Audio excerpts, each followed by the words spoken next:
final note on the way out today. One hates to end the program on a downer, but the news is what the news is. It's been a while since you heard the phrase debt limit here, hasn't it? Yeah, well, all good things must come to an end. A report out today from the Bipartisan Policy Center think tank in Washington says the Treasury Department, which has been looking for spare change in the couch cushions since we officially hit the debt limit back in March, the report says Treasury is going to run out of money by early September if Congress doesn't lift the debt ceiling. Chief culprit is lower tax revenues this year. And here is the kicker. Congress doesn't even come back from its August recess till after Labor Day.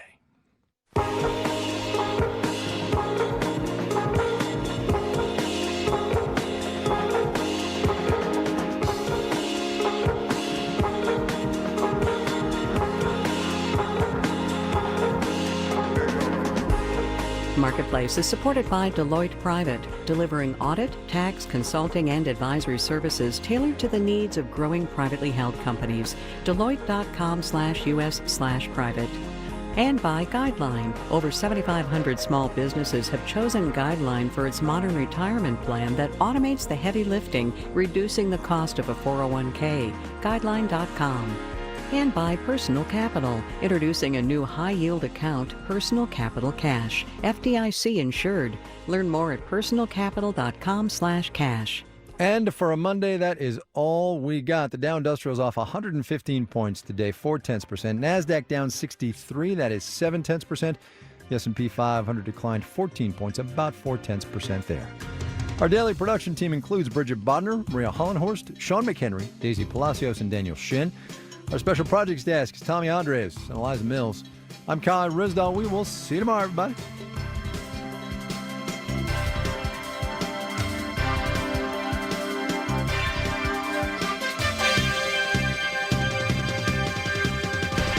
This is APM.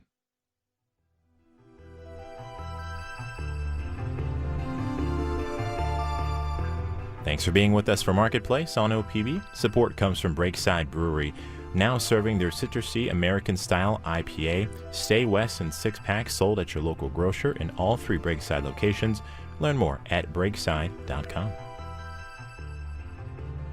Fresh Air is up next on KOPB-FM Portland, KOAB-FM Bend, KRBM-FM Pendleton, KOBK-FM Baker City, KTVR-FM LeGrand, KOGL-FM Glen Eden Beach, KOAP-FM Lakeview, KTMK-FM Tillamook, KLTD-FM The Dalles, KOBN-FM Burns, KOPB-AM Eugene, KOAC-AM Corvallis, KOAC-FM Astoria, KHRV-FM Hood River, KTP-FM Enterprise, and KOJD-FM John Day. We're at opb.org.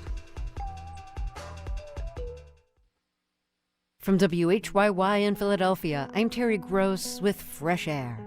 After a motorcycle accident that crushed his left foot, requiring 6 surgeries, Travis Reeder, a medical bioethicist, was given high doses of opioids for the terrifying pain. 2 months later, he wanted to get off the drugs, but the advice the doctor gave him led to 4 weeks of withdrawal. Every moment in those 4 weeks was the worst moment of my life. Since then, Reeder has spoken to many doctors who've told him, we all know how to pull out our prescription pad and write a prescription, but none of us are. Ready? All right, let's bring the meeting to order. We'll start with the pledge of allegiance.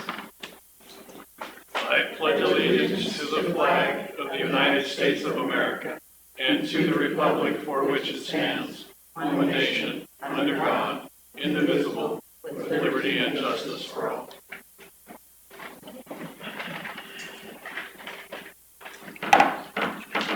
Roll call. Councilmember Caldwell Wagner. Here. Rhodes. Here. Fitzpatrick. Excuse. Patrick. Here. Randall. Excuse. Walker. Here. Mayor Cramlett. Here. Any additions or amendments? No, sir.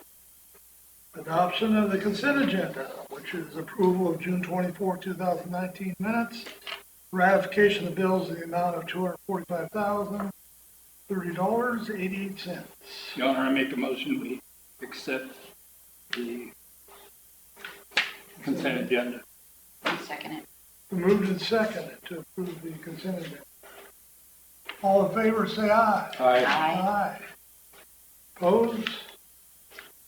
Okay. Public hearing, none. Action items, any committee appointments? No. Sorry, let's fly through this agenda, okay? Appearance of interested citizens. Do any of our citizens want to come up? The citizens go.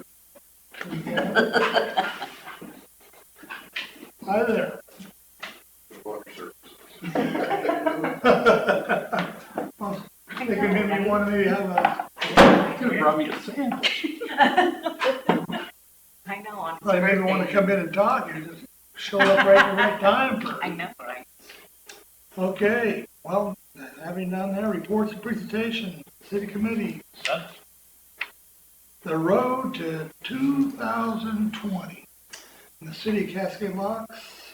We have with us Mark, help me out again, Shorting, yeah. yeah. From the U.S. Census Bureau to talk to you about the census and what the process is, what we do as a city, what if you have any questions, which I have at least one, we can talk about. So come on Great, up yeah. You came to the right meeting, because you got in there real quick. Yeah, I mean, that's, wow. Right through there, okay. Yeah, you're That right. works. Got a couple handouts here, and really kind of the pages, or the handouts within the booklet are probably the most important. The booklet itself, just good to kind of look through later on if you'd like. Sure. We can't turn this one on. I might have one of my colleagues, Shana Radford, I think is going to come and join me as well. So I think she'll be here in a few moments. She can mention a few things at the end. Apologize for having my back to you all, but I'm sure you're familiar with this this arrangement.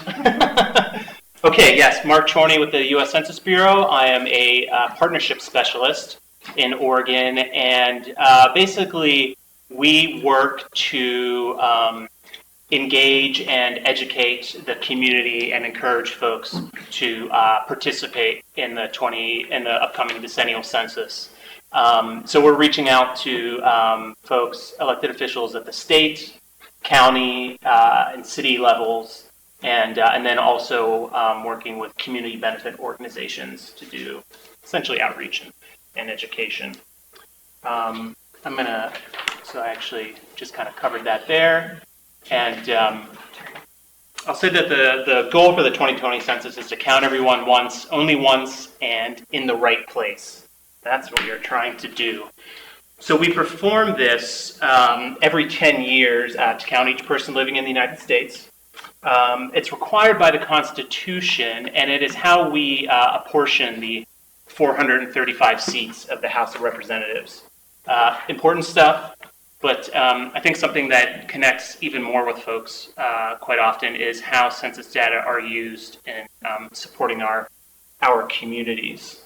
So, for example, in fiscal year 2016, census data were used to help distribute over $883 billion worth of federal funding to 50 states. $13.5 billion of that came to Oregon in fiscal year 16.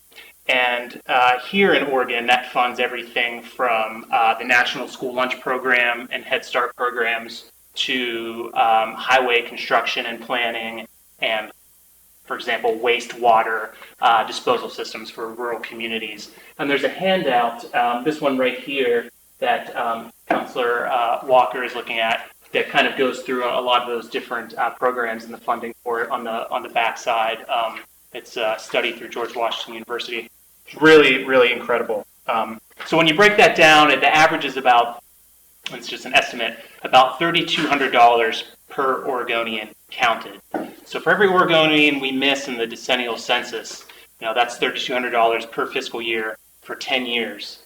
The upworth of funding that we're not receiving in our communities, and there's no do-over on that, unfortunately. Once the count happens, that's how it's set for 10 years. Something to keep in mind. So the challenge there is by September of next year, we will have counted, 330 million people in the U.S. By the time we've completed our operations, and about 140 million housing units. And here in Oregon, we expect to count about 4.2 million folks in 1.8 million housing units. It's a big task. So the way that we are doing that, we're trying to make it easier to respond using technology. So you may have heard for the first time, there will be an online option to self-respond to the census. So the way that's going to work is that each housing unit will have its own unique census ID. You can go online to the website, fill out the form, type in your census ID, you complete it, and you're done. Having said that, we are encouraging folks to kind of complete the form kind of wherever they are and whenever they have the time. So even if you kind of don't have that ID with you, maybe you're on vacation and you've seen advertisement on a bus or something, so, oh yeah, I got to fill out that census form, but I don't have my little ID. You can still go online, fill out the form, and we can match it up afterwards. You can even use a smartphone or a tablet if you'd like. It's going to be kind of enhanced for those devices as well. Most housing units in the country will receive up to 5 mailers inviting them to respond. That's first going to focus on encouraging you to respond via the internet, and then via the phone, and then if we don't hear from you after the first 4 invitations, we'll send out the paper form. And for folks that we don't hear from, Shauna, that we don't hear from by early May is when we'll send out the census enumerator that everyone is familiar with to do an in-person interview, which usually takes about 10 minutes. And bottom line there is, though, that everybody will have the opportunity to respond via phone or paper form if that is still their preference. Speaking of that form and what's going to be on there, there's a preview of the questions that will be on the form. Certainly the first 10 will be on there. The citizenship question is still in the hands of the courts, so we're not sure about that yet, but we shall see moving forward. And of course, the same questions will be on the online form. It'll be essentially the same thing. Speaking of that, so the online form is going to be available in 13 languages. The paper form will be available in English and Spanish. Our enumerators that will be doing the kind of door-to-door following up with folks will have language cards and guides with them in 59 languages, plus American Sign Language, Braille, and large print. Over the phone assistance will be in the 13 languages, as well as compatible with telecommunication devices for the deaf. And then our enumerators in the field will have both English and Spanish speaking enumerators, as well as our mailed correspondence will also be in English and Spanish. A note on privacy and confidentiality. So the Census Bureau only reports and releases aggregate data.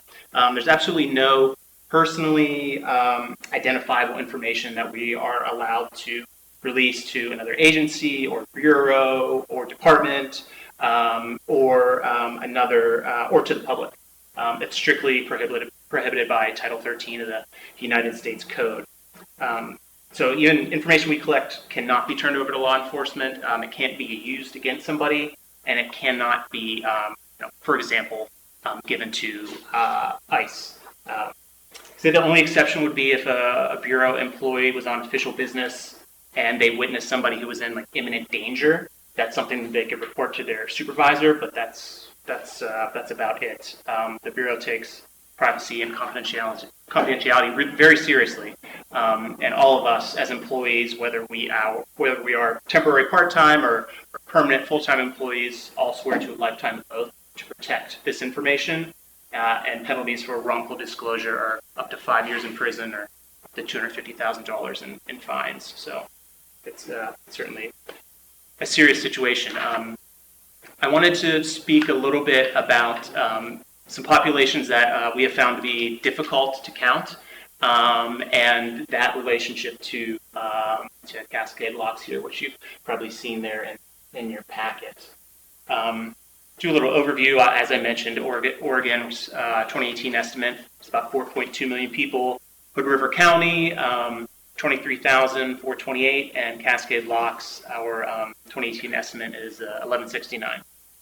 From our 2017 American Community Survey information, we have 663 housing units in Cascade Locks for those 1,169 residents. So overview, one of our populations that is challenging to count, seniors, 62 and over. Here in Cascade Locks, it looks like it's about 25.2% of the population. Some of the issues there, and certainly not for all seniors, but certain seniors, there's sometimes physical isolation, mental health issues, access, ability, or comfort levels with using the internet, and then sometimes feelings that they won't matter to the 2020 count, which is of course not important because we need all of this data, as I mentioned, to really ensure that our communities are funded and that our representatives are appropriately portioned across the country. A couple more areas. Children under 5 can be a challenging count. Here in Cascade Locks, it's about 9.3%, a little higher than some other places, which is interesting, percentage-wise. And some of the issues there are split custody. Sometimes parents don't know how children should be counted, like whose sort of form. Sometimes children are living in age-restricted housing where they're their grandparents or they're living with older adults that maybe aren't necessarily supposed to have young children in that housing, and there's concern that if they report them on the form, they will then be, they could be found in violation of some of the housing rules. But again, with the protection of Title 13 and everything, that's not something that we would even lawfully be able to report and would not do. And then, of course, if parents don't respond, then we often miss their children too, unfortunately. Renters, they're a challenging group for us to count. Here in Cascade Locks, there's 535 occupied housing units. About 63% are owner occupied and 37% renter occupied. With renters moving, sometimes moving more frequently and being a little more transient, that kind of makes them difficult to capture data on. Because of that, sometimes there's less community involvement and maybe an idea that census is just for homeowners, which is not, of course, the case. I have a question. Yes. Previous slide, you had 663 housing Right. units, and this one you got 500.